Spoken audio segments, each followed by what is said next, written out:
Hello, coucou, de petite vidéo, je fais mon cinéma pour parler cinéma, puisque je suis allé voir aujourd'hui en salle le film de Mario Martone, Fiori.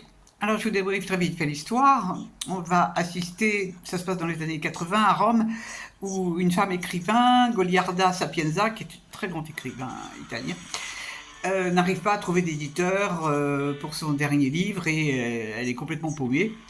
Et donc, elle va commettre un vol. De ce fait, elle va aller en prison. Et là, elle va vivre auprès de voleuses, de junkies, de prostituées. Il y a tout ce qu'on peut trouver comme femmes qui ont commis des petits délits ou des gros délits dans une prison. Et puis elle va être libérée et elle va continuer à fréquenter ces femmes qu'elle avait connues en prison. Et puis elle va continuer à écrire. Donc on va assister à tout cet épisode de vie de Goliarda Sapienza. Alors qu'est-ce que j'ai pensé de ce film? Alors pour moi ce film, d'abord c'est un faux biopic, c'est présenté comme un biopic, pour moi c'est faux, parce que en fait on ne va assister qu'à une partie de la vie de cette femme, c'est-à-dire on va assister avec beaucoup de flashbacks sur la période qu'elle a passée en prison avec ses, ses copines, si je puis dire. Et puis on va assister à sa vie en sortie de prison où elle continue à fréquenter plusieurs jeunes femmes. Et bon, elle continue d'écrire, ok, elle continue d'écrire. On va apprendre tout à fait par hasard à un certain moment qu'elle est mariée. Alors ça, c'est, il y a le mari tout d'un coup qui apparaît, on ne sait pas pourquoi. Alors, je suis un peu dans l'expectative.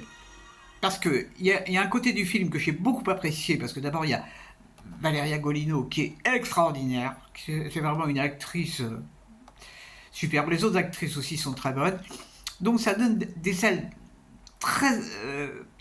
c'est très curieux comme impression. C'était à la fois pas très intéressant et très hypnotique. Il y a une ambiance. Alors je ne sais pas si c'est à cause de la lumière, si c'est à cause de la mise en scène. Il y a quelque chose. Et c'est vrai que je n'étais pas spécialement passionné par l'histoire, mais d'un autre côté, j'avais envie de savoir la suite. Et ça, je pense que c'est dû aux acteurs, enfin aux actrices, parce que c'est un film vraiment uniquement de femmes. Hein. Euh, mais bon, ce que je regrette, c'est qu'on ne sait rien sur le passé de cette femme. Euh, le réalisateur ne nous en dit pas plus. Et à la fin du film, il y a un petit reportage qui est extrêmement mal sous-titré, où on voit la vraie femme parler de sa vie. Bon, on sent que cette femme, elle n'était pas tout à fait bien dans ses baskets. Hein. Il y avait quelque chose, mais quoi?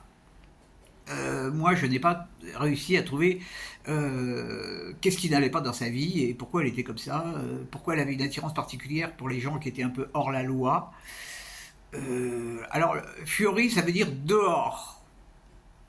Ouais, je veux bien. Bon, enfin, je suis un peu déçu parce que j'avais beaucoup aimé un film de ce réalisateur qui s'appelait, je ne sais plus comment, bon, enfin, peu importe. Et là, je dois dire que je suis entre deux, quoi. Je suis entre deux. Je me suis pas, je me suis intéressé à l'histoire, mais l'histoire ne m'en a pas raconté assez. Voilà, je suis un peu frustré.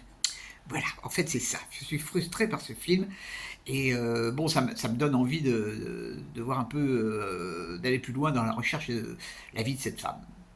Voilà, voilà, ça s'appelle Fiori et donc c'est réalisé par Mario Martone. J'espère que vous êtes tous en pleine forme et puis que vous avez vu des bons films. Je vous dis salut, salut, à la prochaine pour parler cinéma ou autre.